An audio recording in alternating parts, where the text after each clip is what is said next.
جنوبی کیلیفورنیا کی لٹل سائگون نامی کمیونٹی میں انسٹرکٹرز ایشیائی امریکن اور بحر الکاہل کے جزائر سے تعلق رکھنے والے افراد کو حملوں سے بچنے کے لیے دفاعی حکمت عملی سکھاتے ہیں۔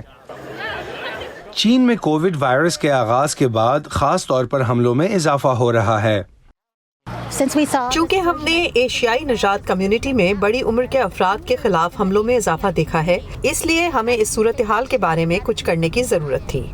امریکی محکمہ انصاف کا کہنا ہے کہ نفرت پر مبنی جرائم میں اضافہ ہو رہا ہے اور اس میں 60% سے زیادہ متاثرین کو ان کی نسل یا قومیت کی وجہ سے نشانہ بنایا جاتا ہے۔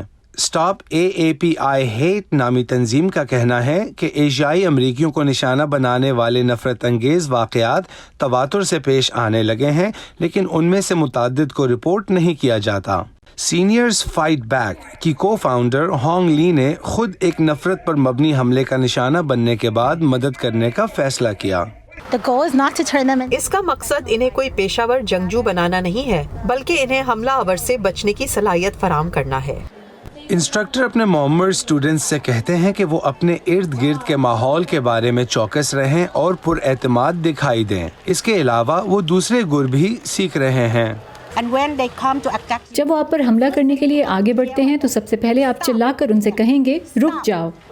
1 2 3 یہ دفاعی حربے ایسے حملہ آوروں کی حوصلہ شکنی کر سکتے ہیں جو ایشیائی باشندوں کو ایک آسان ہدف سمجھتے ہیں۔ کیونکہ ہماری ثقافت میں ہمیں سکھایا جاتا ہے کہ سر کو جھکا کر رکھیں، کوئی مسئلہ پیدا نہ کریں، کوئی پریشان کن حرکت نہ کی جائے۔ یہی وجہ ہے کہ لوگ زیادہ تر مسائل سے صرف اپنے طور پر ہی نبٹتے ہیں۔ اس پروگرام میں شامل افراد کا کہنا ہے کہ وہ دوسری چیزیں بھی سیکھتے ہیں۔ خود اعتمادی سب سے اہم ہے۔ آپ جانتے ہیں کہ اگر آپ پر اعتماد ہیں تو مقابلہ کر سکتے ہیں۔ ہمیں امید ہے کہ انہیں حقیقت میں ان حربوں کو کبھی استعمال نہیں کرنا پڑے گا، لیکن صرف یہ جان لینا ہی اہم ہے کہ جب آپ یہاں آئے تھے اس وقت کے مقابلے میں اب آپ کہیں زیادہ تیار ہیں۔ ان کا یہ بھی کہنا ہے کہ اس سے فرق پڑتا ہے۔ یہاں سے فارغ التحصیل ہونے والوں کو مرچ کا اسپرے دیا جاتا ہے جو کسی حملے کو روکنے کے لیے ایک آخری حربہ ہے۔ مائک اوسلوون کے ساتھ Imran Jadoon, Voice of America.